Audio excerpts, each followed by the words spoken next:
মানুষকে সরাইতে পারলেন না, এটা তো হইতেই পারে না। একটু আপনারা এটা চিন্তা করবেন দেশবাসী। এবং আমাদের মোসাদের সাথে না কোনো সম্পর্ক আছে, না ইন্ডিয়ার রর সাথে কোনো সম্পর্ক আছে, না আওয়ামী লীগের সাথে কোনো সম্পর্ক আছে। যেই সম্পর্কগুলা আমাদের আওয়ামী লীগের বিভিন্ন নেতার সাথে দেখা যায় যে ছবি টবি ভিডিও, এগুলো তবলিগের কোনো ময়দানে, তবলিগের গাছতে বা এই ধরনের কিছু, আর এর থেকে বেশি আর কিছুই না। আর ইসরায়েলে তো জীবনেই যায় নাই, এটা আমার পাসপোর্ট আপনারা চেক করবেন, ইন্টারনেটে দেখবেন, সবই জায়গায় রেকর্ড থাকে, এটা তো প্রশ্নই উঠে না। ইসরায়েলে কখনোই যাওয়া হয়নি, মোসাদের সাথে আমাদের কোনো সম্পর্ক নাই। আমি মনে করি যে আপনারা এই জিনিসগুলো জানতে পারছেন এবং আমার দরকার ছিল এটা দেশবাসীর সামনে ক্লিয়ার করা। আল্লাহ তাআলা আমাদের এই মেহনতকে হেফাজত করেন। এবং বিশেষভাবে আমি জুবাইরপন্থী ভাইদেরকে বলবো এবং যারা ওলামা ইকরাম ভুল বুঝে আছেন তাদেরকে আমি এটা বলবো যে আপনারা কোনো মারামারি, ঝগড়া, মিথ্যা অপবাদ, উস্কানিমূলক বক্তব্য এগুলাকে পরিহার করেন। আমরাও এগুলা থেকে আমাদের সাথীদেরকে বলতেছি কোনো অবস্থাতেই কোনো ঝগড়া ফাসাদ না যাওয়া, ওলামা ইকরামকে সম্মান করা। ওনাদেরকে ভুল বোঝানো হয়েছে, ওনাদেরকে সম্মান করব, ওনাদের কাছে যাব, ওনাদের খিদমত করব, এটা আমাদের ওলামা ইকরামের শান। ওনাদের ব্যাপারে আমরা সামান্য পরিমাণ কোনো উল্টাপাল্টা কথা দিয়ে আমরা মুখ খুলবো না ইনশাআল্লাহ। আর যে কেস হয়েছে এটা তো ইনশাআল্লাহ লিগালি আগানো হবে, কিন্তু আমি বলবো জুবাইরপন্থী ভাইদেরকে, আমরা কোনো ধরনের কেস করি নাই। আমরা মারা গেছে আমাদের ভাই মারা গেছে, আমরা কেস করি নাই। আমরা মনে করছিলাম আপনারা হয়তো করবেন না, কারণ এটা একটা সমঝোতা দিয়ে গোল টেবিলে বসে এটাকে সমাধান করতে হবে। মারামারি, কেস কামারি করে কোনোদিন এটা সমাধান হবে না। যেহেতু আপনারা এখন কেস করেছেন, তাহলে এখন হয়তো আমাদেরকেও কেস করতে হবে, আর না হলে তো আমাদের কোনো স্ট্যান্ড থাকবে না, এটা আপনারা বুঝতে পারতেছেন। এই জন্য বাধ্য হয়ে প্রমাণ সহ, আমাদের কাছে প্রমাণ আছে, এগুলা দিয়ে আমরা ইনশাল্লাহ কেসের দিকে আগাচ্ছি। আর যেই পত্রিকাগুলা আমাদেরকে মোসাদের সাথে, তারপরে ইন্ডিয়ার র এজেন্ট বলে হাবিজাবি যে মিথ্যা যেই অপপ্রচারগুলো আপনারা চালাচ্ছেন, আপনাদের বিরুদ্ধে আমরা লিগ্যাল অ্যাকশন নিব এই ধরনের। আসসালামু আলাইকুম রহমতুল্লাহ। আজকে কিছু কথা বলতে চাই।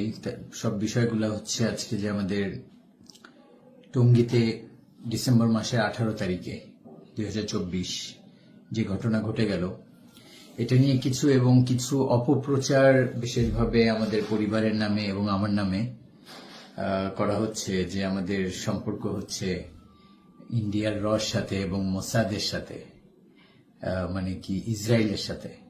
এবং কিছু কথা এরকম প্রচার করা হয়েছে যে আমি আর অনন্ত জলিল আমরা 2016 সালে ইসরায়েলে গিয়েছি। মানে কিছু মিথ্যা কথা যেটা বলতে হয় এরকম, যেটা কোনো প্রমাণ থাকা উচিত। আমার অনন্ত জলিল বলেন বা পলিটিক্যাল লিডাররা বলেন বা অন্য অন্য সেক্টরে যারা দুনিয়াবি লাইনে বড়, তাদের সাথে সম্পর্কের একটাই মাধ্যম বা একটাই কারণ ছিল বা আছে এখনো, সেটা হচ্ছে দাওয়াত তবলিগের মেহনতের জন্য। যে তবলিগের মেহনতের মাধ্যমে সবাইকে একটা প্ল্যাটফর্মে আনা, সবাইকে দিনের দিকে আগে বাড়ানো, আর কোনো উদ্দেশ্য তো কখনো ছিল না। গত 15-16 বছর থেকে অতপ্রতভাবে তবলিগের মেহনতের সাথে জড়িত। কোনোদিন কেউ এটা বলতে পারবে না যে কোনো দুনিয়াবি স্বার্থের জন্য অথবা কোনো অন্য কোনো উদ্দেশ্যের জন্য কোনো ব্যক্তির সাথে সম্পর্ক আমরা করেছি। একমাত্র দিন এবং দাওয়াত তবলিগের মেহনতের মধ্যে আমরা কিভাবে আগে বাড়তে পারি, পুরো দুনিয়ার মানুষ কিভাবে আগে বাড়তে পারে, এটার একটা মেহনত নিয়ে সবার কাছে যাওয়া, সবার সাথে সম্পর্ক। অনন্ত জলিলের সাথেও সম্পর্ক এটা নিয়ে 2016 সালে থেকে বা তার আগের থেকে তার সাথে আমার তবলিগের মেহনতের মাধ্যমে একটা সম্পর্ক গড়ে উঠেছিল। আমরা সফর করেছি, ওমরায় গিয়েছি আমরা একসাথে, আমরা থাইল্যান্ডে গিয়েছি আমরা একসাথে, আমরা ইংল্যান্ডে সফর করেছি একবার ব্যবসায়িক উদ্দেশ্যে একসাথে। তাছাড়া আর কোথাও মনে হয় ওনার সাথে আমার বাইরে সফর হয়নি। ইসরায়েলের সাথে আমাদের কোনো সম্পর্ক নাই, একদম ভিত্তিহীন একটা কথাবার্তা, মানে আজব, যেটার মানে কোনো ভিত্তিই নাই, এরকম একটা কথা। আর হিন্দুস্তানের সাথে যে আমাদের সম্পর্ক, এটা তো আমাদের পুরো বাংলাদেশের ওলামা ইকরামের যেরকম হিন্দুস্তানের সাথে সম্পর্ক, দারুল উলুম দেওবন্দ হিন্দুস্তানে, ইন্ডিয়াতে দারুল উলুম দেওবন্দ, নিজামুদ্দিন মার্কাজ যেটা আমাদের তবলিগ যেখান থেকে শুরু হয়েছে ওইটাও ইন্ডিয়াতে। তো ওখান থেকে মুরব্বীরা বাংলাদেশে আসেন, এটা যেরকম জুবাইরপন্থীদের মুরব্বীরা আসেন, ওনাদের আহমদ লাট সাহেব, মাহজুমানা ইব্রাহিম দেওলা সাহেব, ঠিক এরকম আমাদেরও নিজামুদ্দিন থেকে মুরব্বীরা আসেন। এর থেকে বেশি আমাদের ইন্ডিয়ার সাথে কোনো অন্য কোনো সম্পর্ক নাই বা কোনো ইয়ে নাই। আমাদের বাংলাদেশে যারা ওলামা ইকরামরা আছেন তারা বেশিরভাগ দেওবন্দপন্থী, তো দেওবন্দ মাদ্রাসাটাও ইন্ডিয়াতে, তো ওখান থেকে ওলামা ইকরামরা আসেন। তাই বলে রর সাথে তাদের কোনো সম্পর্ক না, বা জুবাইরপন্থীরা ওনাদের মুরব্বীরা আসতেছে তাই বলে ওনারা ইন্ডিয়া থেকে মুরব্বী আসার কারণে ভারতপন্থী তারা বা ইন্ডিয়াপন্থী বা রর সাথে তাদের সম্পর্ক, বিষয়টা এমনও না, সে একদম সেম জিনিস, আমাদেরও এরকম নয়। এবং এটা একটা একদম খোলা ওপেন জিনিস, এটা পুরো বাংলাদেশে এবং পুরো পৃথিবীর মানুষ জানে যে দাওয়াত তাবলীগের সাথে ইন্ডিয়ার কি সম্পর্ক, হিন্দুস্তানের কি সম্পর্ক, নিজামুদ্দিন মার্কাজের কি সম্পর্ক এবং আমাদের কি সম্পর্ক। এটা গেল একটা বিষয়। দ্বিতীয় আরেকটা বিষয়, যে ঘটনা ঘটে গেল প্রথমে 2018 সালে ঘটেছিল এবং 2017 থেকে এটা শুরু হয়, সেটা হচ্ছে তাবলীগের মধ্যে যে বিভাজনটা হয়, এই বিভাজনটা আসলে আমির হওয়া মানে আমির দিয়ে তাবলীগ চলবে, ইমারত দিয়ে, নাকি শুরা দিয়ে, মানে একজন এক মাস করে থাকবে এরকম, ওইটা দিয়ে চলবে। তো এটা নিয়ে যখন একটা বিভেদ সৃষ্টি হয়, তো এই জায়গায় আমরা যারা নিজামুদ্দিনের সাথে আছি, আমরা এটা বলি যে আমির দিয়ে তাবলীগ চলা এবং ইমারতের আন্ডারে পুরো পৃথিবীতে দাওয়াতের মেহনত চলবে, এটাই সুন্নত। এটি কোরআন থেকে হাদিস থেকে পাওয়া যায়। শুরাইজম যেটা, এটা কোরআন হাদিস সমর্থিত কোনো জিনিস না, আর এটাকে ভিত্তি করে আগানো উচিত না। তো এই জায়গায় একটা মতানৈক্য সৃষ্টি হয়। কিন্তু এখানে জুবাইরপন্থী ভাইরা যে কাজটা করেন বিশেষভাবে বাংলাদেশে, সেটা হচ্ছে যে মাওলানা সাদ সাহেব দামাত বরকাতুম, আমাদের যিনি আমির, পুরা পৃথিবীর তাবলীগের আমির এবং পুরা পৃথিবী নিজামুদ্দিন মার্কাজের সাথে জড়িত, ওনাকে বিতর্কিত করার জন্য মিথ্যা সত্য কথা মিশ্রিত করে এটাকে প্রচারণা চালানো হয়, অপপ্রচার, যেটার মাধ্যমে মানুষ যাতে এটা মনে করে যে ওই ব্যক্তি যোগ্য নয়, তাকে সরায় দেওয়া উচিত। এটা একটা অপপ্রচার মাত্র ছাড়া আর কিছুই না। যাই হোক, ওনারা এক ব্যক্তিকে পছন্দ করেন নাই। ওনারা দাওয়াতে তাবলীগের মেহনত থেকে 2018 সালে আলাদা হয়ে গেছেন। ওনারা নিজামুদ্দিন মার্কাজের, আমরা যারা ওই মূলধারার সাথে তাবলীগে আছে, ওখান থেকে তারা আলাদা হয়ে তারা বলছেন যে আমরা নিজামুদ্দিন মার্কাজকে মার্কাজও মানি না, আর মাওলানা সাদ সাহেবকে আমরা আমির মানি না। ঠিক আছে, আলহামদুলিল্লাহ। তো যারা আলাদা হয়ে গেছেন তারা আলাদা হয়ে গেছেন। এখন যারা নিজামুদ্দিন মার্কাজকে মার্কাজ মানতেছেন, যারা মাওলানা সাদ সাহেবকে আমির মানতেছেন, তারা ওনাকে মহাব্বত করেন, ওনার কথা শুনতে চান। এই জন্য ওনারা চান বা আমরা চাই এটা যে উনি বাংলাদেশে আসুক, আমাদের ইজতেমায় অংশগ্রহণ করুক এবং ওনার ভক্তবৃন্দ যারা আছে তারা ওনার কথা শুনবে। এটা একটা স্বাভাবিক জিনিস। কিন্তু এই জায়গায় জুবাইরপন্থীদের ওনাকে আসতে না দেওয়া বা কোথাও আমাদের প্রোগ্রাম এরকম হইতে গেলে যেখানে উনি আসবে ওই জায়গায় অ্যাটাক করা, এই জিনিসগুলো আমাদেরকে অনেক বেশি বাংলাদেশের মধ্যে তাবলীগের মেহনতটাকে প্রশ্নবিদ্ধ করেছে এবং সাধারণ মানুষ দাওয়াতে তাবলীগের থেকেও দূরে সরতেছে এবং মুসলমানদের ব্যাপারে বা ইসলামের ব্যাপারে, তাবলীগের ব্যাপারে একটা তাদের খারাপ ধারণা সৃষ্টি হচ্ছে। এবং এই জায়গায় তৃতীয় পক্ষ এসে তারা বিভিন্নভাবে সুযোগ নিতেছে যে আমরা এখান থেকে কোনো ফায়দা লুটতে পারি কিনা। 2018 সালেও একই জিনিস হয়েছে, সেটা হচ্ছে টঙ্গী ইজতেমার ময়দানে জোর নির্ধারণ করা হয়, যেটা ইজতেমার 40 দিন আগে করা হয়। ওই জায়গায়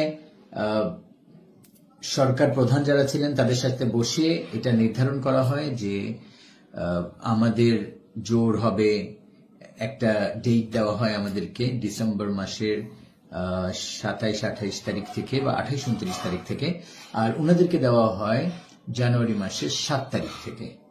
তো এই হিসাবে আমরা আমাদের জোরের প্রস্তুতি গ্রহণ করার জন্য মাঠে যাওয়ার কথা। কিন্তু ওনারা যেটা করেন যে আগের থেকে ওনারা মাঠের মধ্যে মাদ্রাসার কিছু ছাত্রদেরকে এবং অল্প কিছু তাবলীগের সাথে দিয়ে মাঠটাকে দখল করার চেষ্টা করেন। 5-6 হাজার মানুষ ছিল। তো তাবলীগের ইজতেমার মাঠটা আপনারা জানেন কত বড় জায়গা। 5-6 হাজার মানুষ মানে কিছুই না, যেখানে 15-20 লাখ মানুষের সমাগম হয়। তো আমরা সরকারের অনুমতি নিয়ে, সরকার আমাদেরকে বলেন এটা যে আপনারা যান ইজতেমা করার জন্য, জোর করার জন্য। ওখানে আমাদের সাথীরা যায়, যাওয়ার পরেও গেটগুলো বন্ধ থাকে, আমাদের সাথীরা ঢুকতে পারে না। পুলিশ এবং ওই জায়গায় সরকারি ঊর্ধ্বতন কর্মকর্তা সবাই ছিলেন এবং ওনারা পরবর্তীতে একটা সময় বলেন যে ওনারা বের হয়ে যাবে, আপনারা গেটকে ছেড়ে দাঁড়ান। তো গেটকে যখন ছেড়ে দাঁড়াতে বলে, কিন্তু ওনারা বের না হয়ে উপর থেকে ইট মারা শুরু করে। এইটার অসংখ্য ভিডিও আমাদের কাছে আছে, এগুলো আমি ইনশাআল্লাহ দিয়ে দিব এই ইয়ের মধ্যে, লিঙ্কে, কমেন্টসের মধ্যে। আর হচ্ছে তারপরে যেটা হয় যে একটা হাঙ্গামা সৃষ্টি হয়, 1-1.5 লাখ মানুষ বাইরে ছিল। ধাওয়া পাল্টা ধাওয়া একটা পরিস্থিতি সৃষ্টি হওয়ার কারণে গেট ভেঙে ঢুকে পড়ে। ঢোকার পরে ভিতরে অল্প কিছু মানুষ ছিল, তারা লাঠি দিয়ে অ্যাটাক করে, ওইটারও ভিডিও আছে, আমি দিয়ে দিব। আমাদের সাথীদের হাতে কোনো লাঠি ছিল না, তারা খালি হাতে ছিলেন এবং তারা যখন ভিতরে ঢুকেন তো তারা অ্যাটাক হওয়ার পরে তাদের লাঠি দিয়ে তাদের সাথে একটা সংঘর্ষ হয় এবং আমাদের একজন সাথী ওই জায়গায় মৃত্যুবরণ করে, ওনাদের কেউ মারা যান নাই। আমাদের একজন সাথী মুন্সিগঞ্জের, আমার মাদ্রাসার পাশে ওনার বাড়ি, ওই জায়গায় উনি ইন্তেকাল করেন, ওই মাঠের মধ্যে ওনাকে মেরে ফেলা হয়। তো এটা নিয়ে পরবর্তীতে যেটা হয় যে সরকার বলে যে একটা গন্ডগোল হয়ে গেছে, আপনারা মাঠ ছেড়ে দেন। তো আমাদের সাথীরা মাঠ ছেড়ে চলে যায়, জোর আমাদের তখন আর হয়নি। এখনো 2024 সালে সেম ঘটনা ঘটে, সেটা হচ্ছে যে গত 7 বছর এই যে তবলিগের দ্বিধাদ্বন্দ্বের মধ্যে গত 7 বছর আমরা যারা নিজামুদ্দিনের মূলধারার সাথে তবলিগের সাথে আছি, আমরা 5 দিনের জোর যেটা এটা করে আসতেছিলাম আমরা, কিন্তু টঙ্গী মাঠে আমরা যাতে না করতে পারি, জোবাইরপন্থী ভাইরা এটাকে সবসময় বাধা দেন। এটার সাথে ওনারা বাধা দেওয়ার কারণে আমরাও বলছি আচ্ছা ঠিক আছে, আমাদের দরকার নেই, ওনারাও করতেছেন না, আমরাও করবো না। তো ওনারা এই গত 7 বছর 5 দিনের জোর করেন নাই, ওনারা বিভাগবাড়ি 2.5 দিনের ইস্তেমা, 3 দিনের ইস্তেমা এগুলা করেছেন। 5 দিনের জোর ওনারা করেন, কিন্তু আমরা 5 দিনের জোর করেছি। আমরা মিরপুরে করেছি 1-2 বছর, আমরা কেরানীগঞ্জে করেছি 1-2 বছর, তারপরে এরকম আরেক জায়গায়, এইভাবে মিলায় আমরা বিভিন্ন জায়গায় আমাদের 5 দিনের জোর আমরা করেছি, যেখানে আমাদের তবলিগের মূল যে 3 চিল্লার সাথী যারা, তারা এখানে সমাগম হয়েছিল। এবার যখন সময় আসলো এবং বিগত ফ্যাসিস্ট সরকার এখান থেকে বাংলাদেশ থেকে বিদায় নিল, তো আমরা এটা মনে করলাম যে এখন একটা বৈষম্য দূর করার জন্য একটা সরকার প্রতিষ্ঠিত হয়েছে, যাদের কাছে আমরা ইনসাফ পাবো। আচ্ছা, আরেকটা কথা, আমাদেরকে আওয়ামী লীগের সাথে ট্যাগ করা হয়। আমাদের আওয়ামী লীগের সাথে কোনো সম্পর্ক নাই। এখানে আওয়ামী লীগের যাদের সাথে আমাদের ছবি বা ভিডিও দেখা যায়, এই জিনিসগুলো দাওয়াতে তবলিগের নিসবতে তাদের সাথে দেখা সাক্ষাৎ বা গাছতে যাওয়া হয়েছে। এখানে আরেকটা কথা বলতেই হয়, সেটা হচ্ছে যে এখন বর্তমানে যে জিনিসটা অনেকে হাইলাইটস করতেছে, সেটা হচ্ছে আমার ফুপা মাহফুজ আনাম।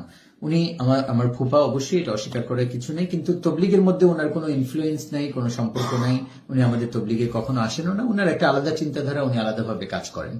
ওনাদের সাথে আমাদের এই বিষয়ে কোনো সম্পর্ক নেই, বা এটা না ওনাদের সাথে আমাদেরকে ট্যাগ করে আমাদেরকে একটা আলাদা ইন্ডিয়া সাথে সম্পর্ক একটা করা হচ্ছে, যে জিনিসটা একদম মিথ্যা। এটার কোনো, সবাই এটা ওপেন একটা জিনিস, এটা আপনারা খুঁজলে এটার জিনিসগুলো জানতে পারবেন। আরেকটা জিনিস যেটা, সেটা হচ্ছে যে আওয়ামী লীগের কয়েকজন নেতার সাথে আমাদের সম্পর্ক করে, তার মধ্যে একজন হচ্ছে ইর্তিজা হাসান। ইর্তিজা হাসান সাহেব, তিনি 2012 সালের আগে তবলিগের সাথে খুব ভালোভাবে জড়িত ছিলেন। 12-13 পরে উনি তবলিগ থেকে সরে উনি পলিটিক্যাল একটা লাইফ গড়ার জন্য আলাদাভাবে চলে যান। বাকি উনি তবলিগের মাধ্যমে হয়তো বা দিনদারি পেয়েছেন, এই জন্য সবসময় দাড়ি টুপি ওইভাবে উনি চলতেন। কিন্তু ওনার সাথে আমাদেরকে ট্যাগ করে যে উনি আমাদের একজন আমরা ওনার সাথে চলি, এরকম আসলে বিষয় না।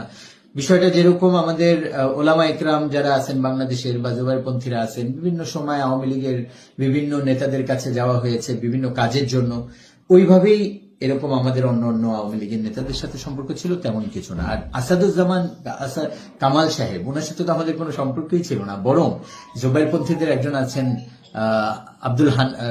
মাহফুজ হান্নান সাহেব। মাহফুজ হান্নান, ইঞ্জিনিয়ার মাহফুজ হান্নান নামে যে জড়িত, তার হচ্ছে সে জোবাইরপন্থী একজন মূল মুরব্বীদের মধ্যে একজন। তার সম্পর্ক জ্যোতি, যে হচ্ছে কামাল সাহেবের ছেলে জ্যোতি, তার সাথে সে ব্যবসা করত। আমি এটা এখনো জানি না যে কিভাবে আমাদের বৈষম্য বিরোধী সরকার তাকে এখনো ধরে নাই বা তাকে জিজ্ঞাসাবাদের মধ্যে আনে নাই, যে তার জ্যোতির সাথে এত বড় ব্যবসা, এত বড় সম্পর্ক, অস্ত্র সে এনে তাদের মাধ্যমে বিক্রি করছে, ইসরায়েল থেকে বিভিন্ন জায়গা থেকে সে অস্ত্র আনছে। এটা তো সে আমাকে নিজে একবার বলেছিল, এবং আমাকে ওই ব্যবসার মধ্যে যখন আমাদের একসাথে সম্পর্ক ছিল একবার সে জড়িত করার চেষ্টা করছিল, আমি এগুলোর মধ্যে যাইনি। তো তাকে যদি ধরেন, হয়তো এই তবলিগের বিভাজনের ব্যাপারে অনেক কিছু আপনারা জানতে পারবেন। গত 7 বছর আমরা আসাদুজ্জামান কামাল, কি নাম ওনার, হ্যাঁ, ওনার কাছে আমরা ভিড়তে পারি নাই, যাইতেও পারি নাই, আমাদের কোনো দাবি আদায় করতে পারি নাই, একমাত্র এই ইঞ্জিনিয়ার মাহফুজ এবং জ্যোতি তার ছেলের ইনফ্লুয়েন্সের কারণে। তারা তাদের বাবাকে দিয়ে সবকিছু করিয়েছে। 3টা বড় বড় জিনিস। একটা হচ্ছে আমাদের আমির কখনো আসতে পারে নাই, হযরত মাওলানা সাদ সাহেব, আর তাদের যে মুরব্বীরা সবাই আসছে। দ্বিতীয় হচ্ছে কাকরাইল তারা পুরো বছর ব্যবহার করে, আমাদেরকে মাসে 2 সপ্তাহ কাকরাইলের এক পাশ ব্যবহার করতে দেওয়া হয়, তখনও তারা আরেক পাশ ব্যবহার করতেন। এই পুরো বছর তারা কাকরাইল ব্যবহার করেছে, আমাদেরকে দেন নাই। দ্বিতীয় বৈষম্য।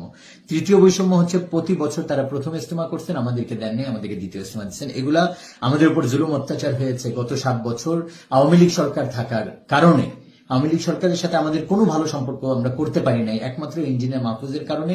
আর আমাদের সম্পর্ক করার দরকার এই জন্যই ছিল যে তবলিগের মেহনতটা আমরা সুন্দরভাবে করতে পারি, অন্য কোনো কারণ না।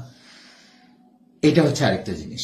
এখন এই 2024 সালে যখন আমাদের জোরের সময় আসলো, তো মাওলানা জুবায়ের সাহেব উনি বললেন যে আমরাও জোর করব না, আপনারাও করবেন না, এটা উনি বললেন। ঠিক আছে, কিন্তু পরবর্তীতে ওনারা জোর করলেন। ওনারা যখন জোর করলেন তো ওনারা টঙ্গী ইজতেমার ময়দানে 5 দিনের জোর করলেন। তো এখন স্বাভাবিকভাবেই আমাদের তবলিগের সাথে ওনাদের থেকে অনেক বেশি। এটা একদম স্ট্যাটিস্টিক, আপনারা যদি লিখিত তাদের কাছ থেকেও নেন, আমাদের কাছ থেকেও নেন। আমাদের 3 চিল্লার সাথী, তারপরে আমাদের চিল্লার সাথী, আমাদের তবলিগের সাধারণ সাথী পুরো বাংলাদেশে অনেক বেশি ওনাদের তুলনায়। এটার একদম ওপেন প্রমাণ হচ্ছে এটা, এই যে গত 17 তারিখে বা 16 তারিখে, এই ডিসেম্বর মাসের 16 তারিখে ওনাদের জুবাইর সাহেব পুরো বাংলাদেশের তবলিগের সাথীদেরকে ইস্তেমার ময়দানে ডাকছেন। ওইখানে 1400-1500 হাইয়েস্ট ওনারা 4000-5000 জমা করতে পারছেন। আর আমাদের সাথীদেরকে যখন কোনো জায়গায় জোর ইস্তেমার জন্য ডাকা হয়, ওই জায়গায় 50,000, এক একটা জেলায়, যে আমরা জেলা ভিত্তিক ইস্তেমা করি, আপনারা দেখেছেন পুরো বাংলাদেশে হয়, এক একটা জেলায় 50,000, 60,000, 30,000, 40,000 মানুষের সমাগম হয়। আর বাংলাদেশের ইস্তেমায় তো সবাই আসে। আরেকটা জিনিস আপনারা খেয়াল করবেন, আমাদের ইস্তেমার মধ্যে তাবলিগের সাধারণ সাথীরা, এই জায়গায় কোনো মাদ্রাসার ছাত্রদেরকে আমরা আনি না। আমাদের জোরের মধ্যে, আমাদের ইস্তেমার মধ্যে অল্প কিছু আসে, তাদের পড়ালেখা, তারা তবলিগ করবে, কিন্তু তাদের মূল হচ্ছে পড়ালেখা।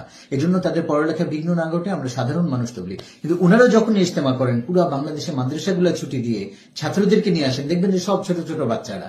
এই যে 2-3 দিন আগে, 4-5 দিন আগে ওনারা একটা মানববন্ধন করেছেন কোন জায়গায়, সব ছোট ছোট, এই টঙ্গী ইস্তেমার মাঠের বাইরে, সাদ সাহেবকে না আসতে দেওয়ার ব্যাপারে সব ছোট ছোট বাচ্চারা দাঁড়ায় আছে, কারো দাঁড়িয়ে উঠে নেয়। তো তবলিগের মূল ধারার যে সাথী পুরা বাংলাদেশে বেশি, এটা আমাদের। কিন্তু আমরা কখনো হিংসা, বিদ্বেষ, মারামারি, কাটাকাটি বা মিছিল মিটিং এটা আমরা পছন্দ করি না। একমাত্র এই কারণে আমাদেরকে হয়তোবা বর্তমান সরকার এবং আগের সরকারও কখনো গণনার মধ্যে নিতেন না, যে এরা হচ্ছে শান্তিপ্রিয় মানুষ, এরা মারামারি কাটাকাটি করে না, এরা মিছিল করে না, রাস্তা অবরোধ করে না, তো এদের কোনো দাবি মানার দরকার নেই।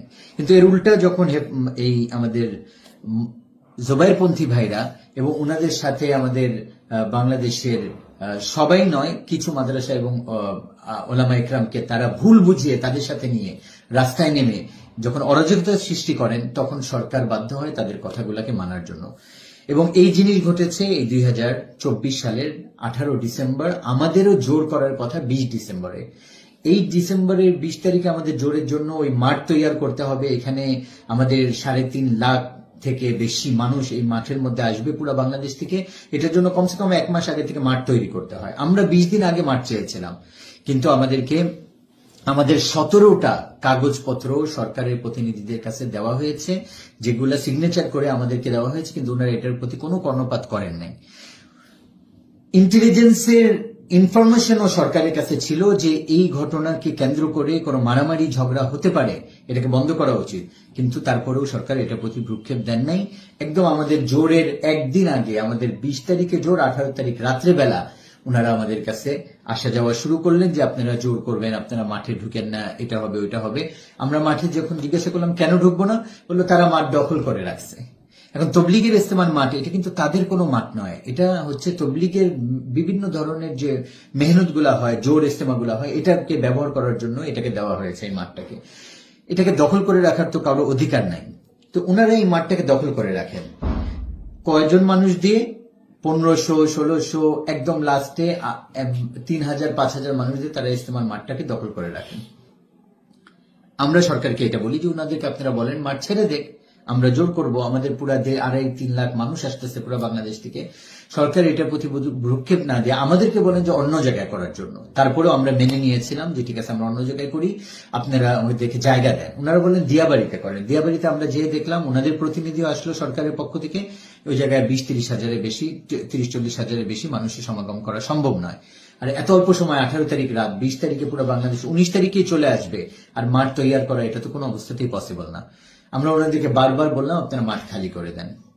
18 তারিখ আপনারা দেখেছেন, 17 তারিখ দিন যে রাত্রে আমাদের টঙ্গী যে মার্কেজ আছে ওই জায়গায় হাসনাত এবং সার্জিস আসেন। আপনারা ওইটার ভিডিও ফুটেজ দেখেছেন, লম্বা চড়া আলোচনা হয় এবং খুব সুন্দর আলোচনার মাধ্যমে এটা ফয়সলা হয় যে আপনারা মাঠে ঢুকবেন ইনশাআল্লাহ, আর 25 তারিখে আপনারা মাঠ ছেড়ে দেবেন। আমরা বললাম ঠিক আছে। ওনারা গেলেন কাকরেল মসজিদে। আমাদের পুরো বাংলাদেশ থেকে মানুষ চলে আসতেছে। এই বাংলাদেশ থেকে যখন মানুষ জোরের জন্য আসতেছে, তখনই বিভিন্ন জায়গায় মাদ্রাসার ছাত্ররা এবং এই জুবাইরপন্থীরা আমাদের বাসগুলাকে রাস্তার মধ্যে আটকিয়ে বিভিন্নভাবে তাদের উপর অ্যাটাক করে এবং তাদেরকে মারধর শুরু করে দেয়। তার ছোট্ট একটা ভিডিও আমি আপনাদেরকে এখানে দেখাই। কিভাবে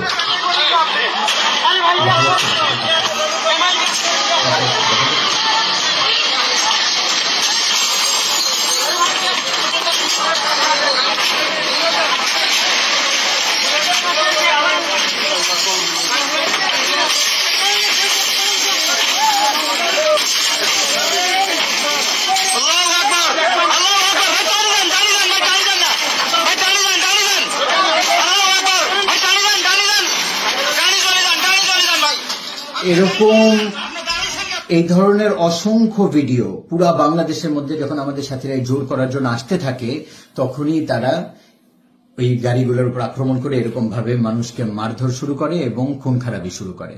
এটার কারণ হচ্ছে তার একদিন আগে মাওলানা জুবায়ের সাহেব উনি এবং আরো কিছু ভুল বুঝিয়ে ওলামা ইকরামদেরকে কাকরাইল মসজিদে একত্রিত করেন এবং ওই জায়গায় বাংলাদেশের বিভিন্ন জেলা থেকে এবং বাংলাদেশ ঢাকা শহরের তাদের তবলিগের যে সাথীরা আছে তাদেরকে ডেকে ওই জায়গায় তাদেরকে উদ্বুদ্ধ করেন যে এই মাঠ আমাদেরকে দখল করে রাখতে হবে। এটার অডিও আমি আপনাদেরকে দিয়ে দিব, যে জুবায়ের সাহেব নিজে বলতেছেন মাঠ দখল করার জন্য 15-20 দিনের জন্য লোক লাগবে, কে কত হাজার লোক দিবেন। তারা 50,000 মানুষ আনার জন্য জুবায়ের সাহেব তশকিল করলেন, কিন্তু পরবর্তীতে দেখা গেল তাদের হাইয়েস্ট 5,000 মানুষ আসছে। এটাই প্রমাণ করে যে তাদের তবলিগের সাথী কত কম, বা তারা এইসব কাজ তারা দখলবাজিতে তারা আসতে চায় না, মারামারি কাটাকাটি তারা করতে চায় না, কিন্তু তাদের মুরব্বীরা তাদেরকে দিয়ে করাচ্ছে। এর মধ্যে ইঞ্জিনিয়ার মাহফুজ এবং জুবায়ের সাহেব এবং ওমর ফারুক সাহেব হচ্ছে মূল হোতা যারা ইনাদেরকে দিয়ে এই কাজগুলো করাইছেন। এইটা একটা ভিডিও। আচ্ছা, এইটার পরে আমাদের সাথীরা অনেক কষ্ট করে রাস্তার মধ্যে বিভিন্ন জায়গায় আটকায় দেয়, তারা মারামারি হয়। হাসনাত এবং সার্জিসকে আমরা রিকোয়েস্ট করি যে আপনারা একটু আইজি সাহেবকে বলে এগুলাকে ক্লিয়ার করার ব্যবস্থা করেন। 17 তারিখ রাত্রে আমরা আমাদের ইস্তেমার মাঠে হাসনাত সার্জিদের সাথে প্রোগ্রাম শেষ করে ওই মাঠ থেকে আমি বের হয়ে যাই ওদের সাথেই, এবং রিকোয়েস্ট করতে থাকি যে যাতে করে ফোন করে বাসগুলাকে আসতে দেওয়া হয়। ওখান থেকে বের হয়ে আমি চলে আসি আমার বাসায়, এবং আমার বাবা তার আগেই ওই ইস্তেমার মাঠ থেকে, যেহেতু আমাদের এটা প্রোগ্রাম যে 18 তারিখ হাসনাত সার্জিস চলে আসছে, ওদের সাথে একটা সুন্দর পরামর্শ হয়েছে যে ওনারা আমাদের জন্য মাঠকে ওদেরকে সরায় খালি করে দিবেন। এবং 18 তারিখ সকাল 11টায় সরকারের সাথে আমাদের একটা মিটিংও আছে, এবং আমরা ভিতরগতভাবে এটাও জানতে পারছিলাম যে সরকার আমাদেরকে মাঠ দিয়ে দিবেন। তো আমরা একদম নিশ্চিন্তে এটা যে আমাদের সাথীরা আসুক, আমাদের এই টঙ্গীতে যে মার্কেজ আছে এখানে অবস্থান করুক, যাতে জায়গা না হয় রাস্তার পাশে অবস্থান করবে। সকাল 11টার মধ্যে মিটিং হবে, তারপর ইনশাআল্লাহ মাঠ খালি হয়ে যাবে, আমরা ঢুকে যাব।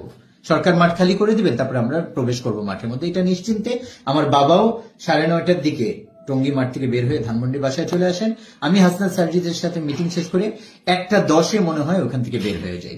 আমার বাসায় আমি ঢুকি হচ্ছে, আমি যেটা দেখলাম ভিডিও ফুটেজ, সেটা হচ্ছে ঠিক 2:07 ধানমন্ডিতে আমার বাসায়, রাত 2:07 আমার বাসায় আমি ঢুকে পড়ি। আমরা ঘুমায় পড়ছি যে ঠিক আছে, আর কোনো অসুবিধা নেই ইনশাআল্লাহ। হাসনাত সার্জিস ওখান থেকে কাকরাইল মসজিদে গেছে, ওনাদেরকে বুঝায় আমাদের জন্য মাঠ খালি করে দিবে, ওখান থেকে মানুষগুলোকে বের করে দিবে। ঘুমায় পড়ি। ঘুমের পরে সকাল ভোরে ফজরের জন্য যখন 5:30টায় উঠি, আমি দেখি যে আমার কাছে হাসনাত অনেকগুলো ফোন করেছেন এবং আমাদের সাথীরাও ফোন করেছেন। তারপরে যেটা সকালবেলা আমি জানতে পারি সেটা হচ্ছে যে আমাদের সাথীরা যে রাস্তায় শুয়েছিলেন, একদম কামারপাড়া ব্রিজ পর্যন্ত সাথীদের একটা মজমা ছিল 15-20 হাজারের, তারা শুয়েছিলেন। হঠাৎ করে ওই পক্ষ থেকে 100-150 মানুষ এসে এদের উপর আক্রমণ করে। তারা তাকবীর দিয়ে দাঁড়িয়ে যায় এবং পুরা মজমা এই যে 15-20 হাজার তারাও পেরেশান হয়ে যায় যে কি হলো, এবং তারা ওখান থেকে ভাগদৌড়ের মধ্যে একটা ধাওয়া পাল্টা ধাওয়ার মধ্যে তারা কামারপাড়া ব্রিজ পর্যন্ত চলে যায়। ওখানে আমাদের মুরব্বী মাওলানা আব্দুল্লাহ মনসুর সাহেব উনি সবাইকে আটকে দেন, আমরা ব্রিজ পার করবো না, আমাদের ঢোকার অনুমতি নাই, আমরা এই জায়গায় দাঁড়ায় থাকি, ওরা যা ইচ্ছা করুক। তারা ভিতর থেকে আমাদেরকে ইট পাটকেল এবং আগুন দিয়ে জ্বালায় বিভিন্ন জিনিস আমাদের উপর মারতে থাকে, এবং এক পর্যায়ে এসে ওখান থেকে পুলিশ সরে যায় এবং তারা এসে আমাদের উপর অ্যাটাক করে। এই অ্যাটাকের মধ্যে তাদের মধ্যে ধাওয়া পাল্টা ধাওয়ার মধ্যে সব দৌড় দিয়ে এদিক ওদিকে ছুটাছুটি করতে করতে ইস্তেমার মাঠের মধ্যে ঢুকে যায়। ইস্তেমার মাঠে ঢুকার পরেই যেটা হয় যে আমাদের সাথীদেরকে কঠিনভাবে বলা ছিল যে আমরা ইস্তেমার মাঠে কোনো অবস্থাতেই ঢুকবো না, আর তারা যাই করুক আমরা কোনো মারামারি করবো না। কিন্তু ওখান থেকে তারা ছুরি এবং বিভিন্ন ধরনের জিনিস নিয়ে তারা প্রস্তুত ছিল, যেটা আমি আপনাদেরকে একটু দেখাই। এই যে এগুলা ইস্তেমার মাঠে পরে আমাদের সাথীরা পেয়েছে, দেখেন। ইস্তেমার গোডাউন থেকে বিপুল পরিমাণ দেশীয় অস্ত্র সাথীরা উদ্ধার করছে। আর কিছু পাওয়া গেছে পাশে, এখানে আরো 2টা বস্তা আছে এখানে। এগুলা বস্তাকে বস্তা তারা ওখানে ভরে এই জিনিসগুলো আক্রমণ করার জন্য তারা তৈয়ারি নেয়, প্রিপারেশন নেয় ওখানে। বড় ভয়ঙ্কর বিষয় হচ্ছে এটা যে আরো ভয়ঙ্কর ভয়ঙ্কর অস্ত্র এই দেখেন, এই যে এটা। দেশবাসীর সামনে আমরা জানাইতে চাই, আজকে যে টঙ্গী ময়দানে মৌলানা সাদ সাহেবের অনুসারীরা প্রবেশ করার পরে জুবাইর সাহেবের অনুসারীদের কামরার পাশে আমরা সংরক্ষিত অবস্থায় মার্বেল, যেটা রবার দিয়ে তারা বুলেট বানাইছে এবং গুলি, এটার ব্যবস্থা তারা রাখছে এবং এই টল টেডা এই সমস্ত জিনিস তাদের এখানে এই ধরনের জিনিস তারা ওই জায়গায় এগুলা সংরক্ষণ করে রেখেছে। এবং আমাদের সাথীরা যখন টিন শেডে ওরম প্রথমে এই আমাদের সাথীরা ঢুকে এদিক দিয়ে মেহমান খানার গেট দিয়ে, তারপরে এখান থেকে ঢুকে আমাদের 150 সাথী তারা টিন শেডের দিকে আগে বাড়ে। তিন ধাওয়া পাল্টা ধাওয়ার মধ্যে টিন শেডে তাদের প্রায় মনে হয় 3-4 হাজার মানুষ ছিল এবং আমাদের সাথী যাওয়ার সাথে সাথে এই ছুরি এবং বিভিন্ন জিনিস দিয়ে তারা তাদেরকে অ্যাটাক করে এবং অ্যাটাক করে বিভিন্নভাবে। এই যে দেখেন, একটা আমি দেখাই আপনাদেরকে, এই ধরনের অ্যাটাক, এটা এখানে দেখানো হয়তো বা ঠিক হবে না, এবং তাদেরকে আহত করে এবং তাদেরকে মেরে ফেলে। আমাদের সাথী মারা যায় ওখানে এবং বেলাল ভাই প্রথম আমরা জানতে পারি যে উনি মারা যান এবং তারপরে তারা ওখান থেকে এত সাথী ঢুকার পরে তারা ওখান থেকে পালিয়ে যায় এবং কিছু সাথীদেরকে আমাদের সাথীরা ঘেরাও করে তাদেরকে বন্দী করে ওখানে। এবং আমাদের একজন প্রত্যক্ষদর্শী সাথী এটা বলে যে তাদের সাথীকে তারা মনে করে যে আমাদের সাথী, তাদের উপর তারা অ্যাটাক করে তাদেরকে মেরে ফেলে। এখন এই ঘটনার সাথে আমাদের তো ব্যক্তিগতভাবে কোনো সম্পর্ক নাই। আমি আমার বাবা আমরা চলে আসছি ধানমন্ডিতে, আমরা জানতামও না এবং ওই জায়গায় আলোচনা ফলপ্রসূ। আমাদের কোর্টে ওই সময় বল ছিল যে সকালবেলা আমরা মাঠ পেয়ে যাচ্ছি। এটা আমানুল হক সাহেব তার পরের দিনও বলেছেন, আমরা কেন অ্যাটাক করবো, আমরা কেন এত বড় বোকামি করবো, যেখানে আমাদেরকে সরকার মাঠ দিয়ে দিতেছে, আমরা তো ওখানে ঢোকার জোর করে আর অ্যাটাক করার তো কোনো প্রশ্নই ওঠে না। এই জন্য আমি পুরো দেশবাসীকে এটা বলবো যে আমাদের উপর এখানে খুবই একটা মিথ্যা অপবাদ বিভিন্ন চ্যানেলের মধ্যে বিভিন্ন ইয়ের মধ্যে প্রচার করা হচ্ছে এবং আমাদের সরকারি প্রতিনিধি যারা আছেন তারাও হয়তো বা ভুল বুঝতেছেন জিনিসটাকে। আমি আপনাদেরকে আল্লাহর ওয়াস্তে বলবো, পুরা বাংলাদেশের প্রতিটা গলিতে, প্রতিটা মহল্লায়, প্রতিটা মসজিদে তবলিগের সাথী আছে। এটাকে যদি এইভাবে অপপ্রচার চালানো হয় আর এটার পিছনে যদি এইভাবে টিভিতে বিভিন্ন জায়গায় এবং মসজিদে মসজিদে যদি ইমাম সাহেবরা উল্টাপাল্টা কোনো উস্কানিমূলক বক্তব্য দেন, তাহলে আজকে জুমার দিন আমি বলবো এটা কঠিন একটা পরিস্থিতি পুরো বাংলাদেশের মধ্যে সৃষ্টি হবে, যেটা আমরা কখনোই চাই না। আমাদের সাথীদেরকে আমরা সবর, ধৈর্য, চুপ করে থাকতে বলতেছি। এবং আমাদের ব্যাপারে আমার বাবা এবং 29 জনের বিরুদ্ধে ওই মার্ডার যেগুলোর সাথে আমরা সামান্য পরিমাণও জড়িত না, ওইটা দিয়ে তারা কেস করেছে গতকালকে এবং মার্ডার কেস করেছে এবং এই কেসের জন্য অ্যারেস্ট করার জন্য ওয়ারেন্ট মনে হয় বের হয়েছে। মুফতি মুআজ আমাদের একজন তবলিগের সাথী, তাকে অ্যারেস্ট করে অলরেডি নিয়ে গিয়েছে। আমি পুরো দেশবাসীকে বলবো আপনারা ইনসাফ করেন। যেখানে জোবাইরপন্থীরা তবলিগের সাথী কম, আমাদের সাথী বেশি, ওখানে আমাদেরকে কাকরাইলে কেন যেতে দেওয়া হচ্ছে না, আমাদেরকে টঙ্গী ইজতেমার ময়দানে কেন ইজতেমা করতে দেওয়া হচ্ছে না এবং জোর কেন আমাদেরকে করতে দেওয়া হয় নাই, বা এই জোরকে সামনে রেখে সরকার কেন আগের থেকে ওনারা কেন প্রস্তুতি নিলেন না, ওই 4-5 হাজার মানুষকে কেন ওনারা সরালেন না। আমাদের 1,80,000 থেকে 1 লক্ষ মানুষ এই জোরের জন্য আসছিল, তাদেরকে আমাদেরকে সরকার বলার সাথে সাথে আমরা তাদেরকে বের করে বাড়িতে পাঠিয়ে দিছি। আমরা 1 লক্ষ মানুষকে সরাইতে পারলাম আর ওনারা 3-4 হাজার মানুষকে সরাইতে পারলেন না, এটা তো হইতেই পারে না। একটু আপনারা এটা চিন্তা করবেন দেশবাসী। এবং আমাদের মোসাদের সাথে না কোনো সম্পর্ক আছে, না ইন্ডিয়ার রর সাথে কোনো সম্পর্ক আছে, না আওয়ামী লীগের সাথে কোনো সম্পর্ক আছে। যেই সম্পর্কগুলা আমাদের আওয়ামী লীগের বিভিন্ন নেতার সাথে দেখা যায় যে ছবি টবি ভিডিও, এগুলো তবলিগের কোনো ময়দানে, তবলিগের গাছতে বা এই ধরনের কিছু, আর এর থেকে বেশি আর কিছুই না।